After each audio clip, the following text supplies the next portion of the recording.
With Season 11 fast approaching, it's now time for us to take a look at some of the preparation we should be doing to get ready for next season. In this video today, we're going to take a look at some of the systematic changes coming to Destiny 2, but also some of the weapons and things you should be doing to get yourself ready. Now, if you enjoyed the video, be sure to leave a rating down below. That super helps me out here on the channel. And if you are new around here and want to keep up to date with all the latest Destiny 2 content, then be sure to hit subscribe as well. But without further delay, guys, let's jump into the video. So each and every season we get a brand new seasonal artifact. Back in Season 8 we got the Lantern of OSIRIS, and the idea behind the artifacts is not only to increase our power as a Guardian, but also to provide seasonal modifications that we can apply to our weapons and armor to help adjust our playstyles for the up and coming season. Now in Season of the Worthy we got WARMIND KHANJALI as the seasonal artifact. This worked in exactly the same way as it did in previous seasons, and a good example is by looking at some of the mods that we got this season, really heavily focused around swords and some of the changes that Bungie implemented to those this season as well. Now the Season of the Redacted is likely to be exactly the same, but before we get into details around the artifact and the season pass, be sure to take a look at your collections first of all and have a look at the mods you've been gathering over the last couple of seasons. There are some immensely strong mods, not just for the current season with all the WARMIND, but also from the previous season, from the Season of Dawn. Now if you don't have all the WARMIND mods, you can get these from the bunkers directly. If you level them up, you can purchase 2 from each of the bunkers,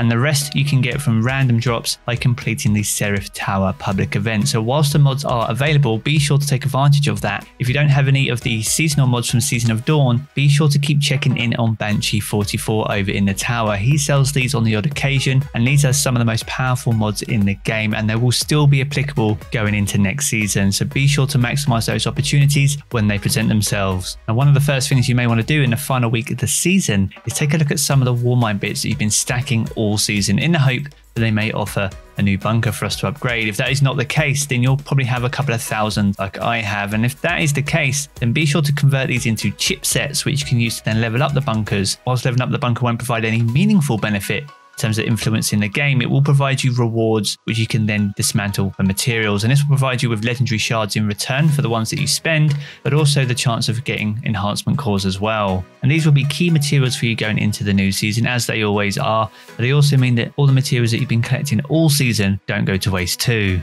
Now another thing to bear in mind going into next season is we're going to start seeing the first steps of sunsetting. This won't come into effect until Season 12. However, there are things we can do now and next season to make sure we are set for Season 12 when that becomes available later this fall. Now a key thing to remember is that weapons and armor for Last Wish and Garden of Salvation raids will be granted exceptions to this and will have higher max power levels than any other legendary weapon or armor piece in the game. Now the max power level for these items will be visible in the game in Season 11, but no item will be at their max power level at the start of that season. So this means that all your gear will still be relevant for all activities during Season 11. So any gear you got from Season 9, 10, 11 or the up and coming Season 12 will still be infusible to the new power cap for 1 year after their initial release. So this is why raid armor and weapons are super important, because these yield an exception to that and will have a higher max power cap as a result of that. So any high stat armor you can get from those raids or really good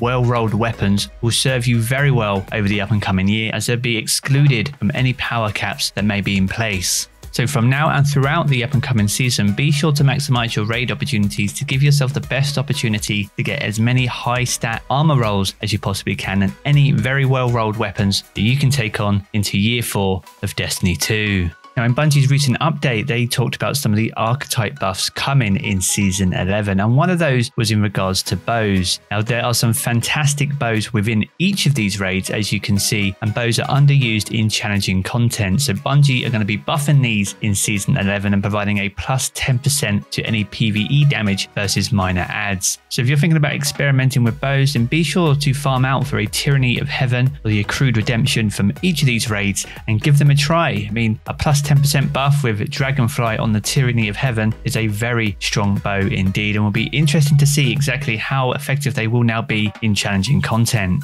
Now, bows aren't the only weapon archetype getting a pass in Season 11. Slug shotguns are also underused in PvE because they require crits to maximize their damage, and they don't reward that precision with a higher damage per second. So as a result, Bungie are buffing these as well, providing a plus 30% to their PvE damage. Good bone structure, you can get this from the gunsmith over in the tower, but you can get some great rolls on this shotgun. It comes with snapshot and quick draw as a possible roll, and this will be very strong in both PvE and PvP. And the last by no means least is the GUNNORA'S axe. We'll need to wait for Iron Banner to come back around for this one, but again, some incredible rolls as you can see available inside the Crucible, but this will be a great shotgun to try out in PvE once the buff lands in Season 11. And the final archetype that we know is getting a pass in Season 11 is high impact pulse rifles. These are underused in Crucible as well, and they have a very fast optimal time to kill, but it is one that is hard to achieve, so Bungie have decided to soft that a little bit for us. So high impact pulse rifles damage per bullet will go from 21 to 22, so a subtle change. That will mean instead of getting 6 crits, you will now need only 5 crits and 1 body to kill a Guardian in PvP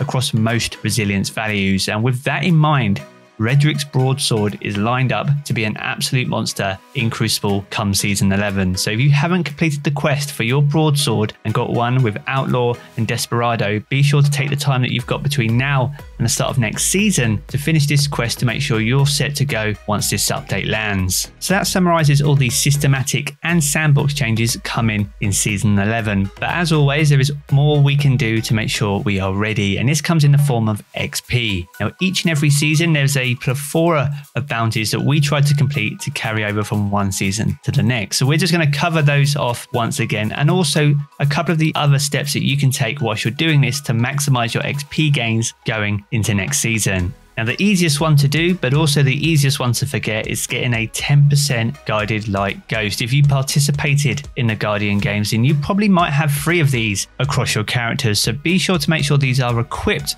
before you hand in any bounties next season. Now, alongside that, you can also get a plus 20% premium season track from your level 1 rank up, but also you'll get plus 2% XP bonuses throughout the premium season track as well. Now, to maximize your gains, you can also make sure you are part of a fire team when handing in any of your bounties. This will make sure you get the fire team bonus, which is also available in order to maximize your XP gains. Now, there is a method to the madness that is bounties, and all in all, you can carry 63 per character. Now, in terms of prioritizing certain bounties, first of all, you need to grab all of the weekly bounties that you possibly can and complete and hold these in your inventory. Now, the weekly bounties will provide 12,000 XP going into the new season. That is the minimum they'll provide. All your bonuses will stack on top of that. So make sure that you can complete as many as you possibly can. Once you've completed as many weeklies, then you can move on to dailies. These will provide 6,000 as a base amount of XP. Again, this will only increase once you include all the benefits we mentioned earlier.